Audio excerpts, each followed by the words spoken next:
المظفر تقي الدين.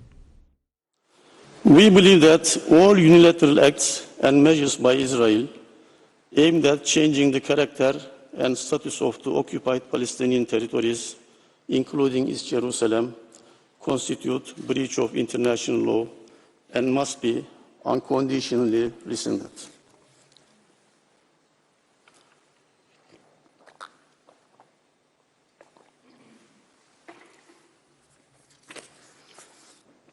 Mr. President, distinguished members, Turkey submitted a written statement pursuant to the court's order of 6th of February 2023 in accordance with Article 66, paragraph 2 of the statute of the court. The scope of the questions put by the court is undoubtedly wider, but the written statement by Turkey has focused on the historical status quo in the holy places within the broader context of the status of Jerusalem.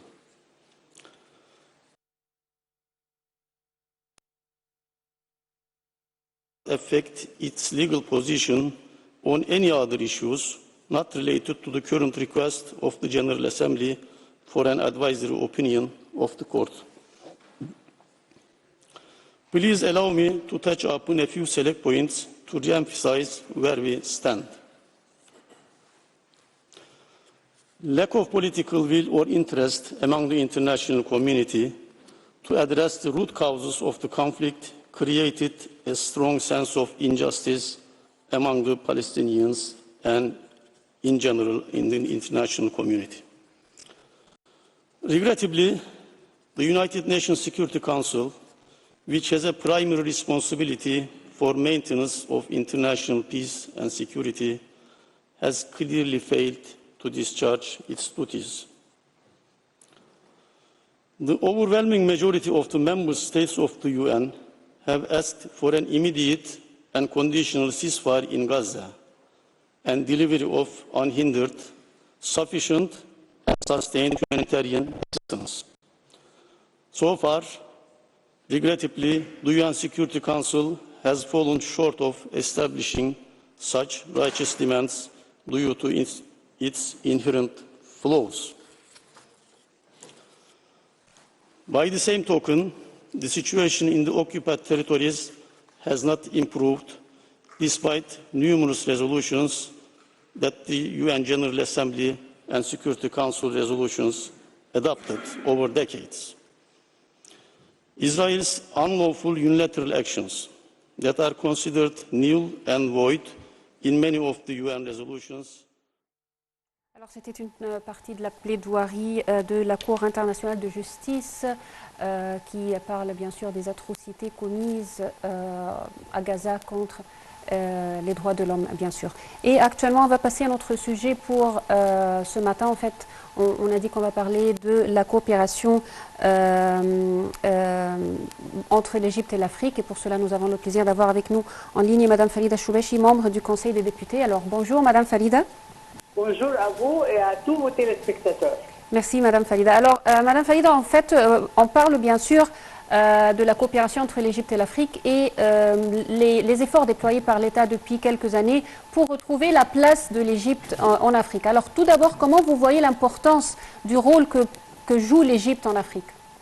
Je vois que c'est un rôle historique et c'est-à-dire c'est pas nouveau, on retrouve maintenant notre rôle en Afrique parce qu'on avait une présence incroyable, tellement elle était séduisante et tellement elle était respectée dans les années 60, par exemple. Alors maintenant, on reprend les relations entre l'Égypte et l'Afrique. C'est des relations historiques et c'est des relations bénéfiques pour les deux, pour l'Égypte et pour le continent africain. Il faut dire que l'Égypte a toujours défendu les causes africaines et même dernièrement, en ce qui concerne le climat, le changement de climat, l'Égypte a demandé avec insistance que les pays riches et qui en plus, eux, dégagent tout ce qui peut polluer l'atmosphère, ils doivent aider les Africains à éviter et à avoir comment dire, des conséquences supportables et alors il faut payer. Et ça, c'est l'Égypte a défendu avec beaucoup d'insistance et beaucoup de courage les causes africaines dans ce domaine, par exemple.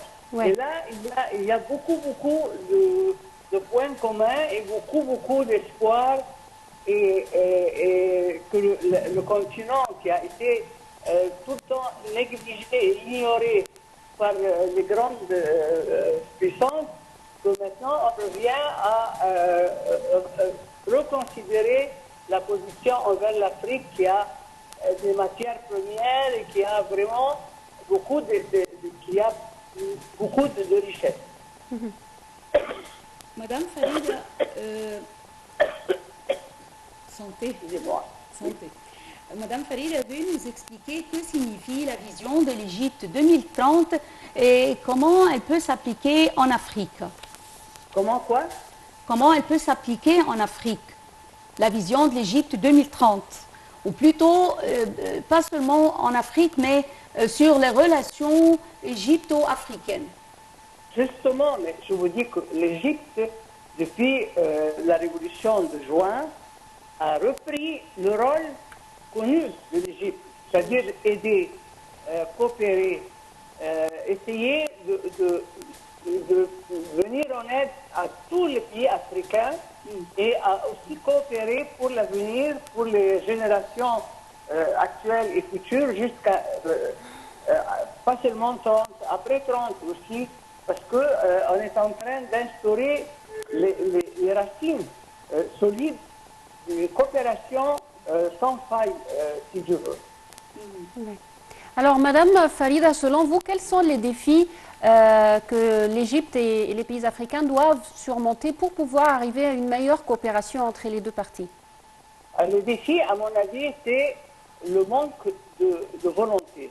S'il y a une volonté, ça c'est le plus grand défi pour les pays africains, c'est de surmonter les difficultés et d'aggraver ces difficultés et de continuer à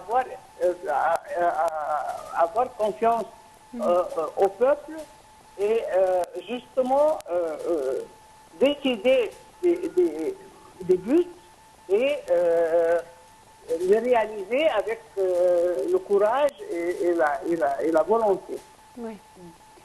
Madame Farida, il existe déjà des projets bilatéraux entre l'Égypte et plusieurs pays africains. Quels sont les domaines les plus importants de coopération entre l'Égypte et ses voisins africains? Il y a beaucoup de champs de coopération très importants, mais à mon avis, c'est surtout, à mon avis, je peux me tromper, mais c'est surtout la nourriture. C'est-à-dire il faut l'autosuffisance des pays africains et de l'Égypte pour ne plus avoir besoin des pays étrangers et lointains et qui sont, comme on a vu dans la malheureuse guerre d'Ukraine et la Russie, on a vu qu'on n'a pas pu avoir le blé et qui nous a vraiment qui nous a causé beaucoup de problèmes et beaucoup d'angoisse. Oui. Et là maintenant, c'est dans ce domaine, et en plus aussi l'Égypte veut coopérer avec les pays africains à instaurer les industries où il y a une matière première dans les pays africains. Il y a beaucoup de matières premières qui peuvent apporter une richesse pour les pays africains. Et là, on est en train d'étudier et il y a une volonté aussi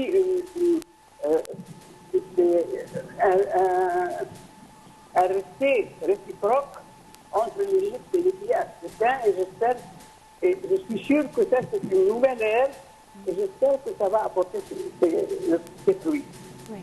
Alors, Madame Farida, l'Égypte ou le gouvernement égyptien accorde une grande importance également à la sécurité en Afrique. On a vu ça avec les efforts déployés par l'Égypte avec les pays voisins comme le Soudan, l'Érythrée, la Somalie, mais aussi des efforts qui pourraient s'étendre également dans d'autres régions de l'Afrique. Je vous entends très mal. Dans d'autres quoi? Alors, l'Égypte accorde une grande importance à la sécurité en Afrique, à répandre la sécurité en Afrique. On a vu les efforts de l'Égypte avec les pays voisins, comme l'Érythrée, la Somalie ou le Soudan. Justement, parce que les ennemis, ils sont toujours en train de semer la discorde et de semer le bordel dans les pays africains et dans tous les pays, même le Proche-Orient aussi. Ce qu'ils ont fait dernièrement, on ne peut pas oublier, on ne peut pas ignorer l'ampleur du mal qu'ils ont causé à nos pays. Oui. Et là maintenant, on est en train de surmonter tout ça avec l'entraide entre les pays africains. Ça, il faut l'entraide et la coopération, ça c'est l'arme la plus efficace contre tous les complots et tous les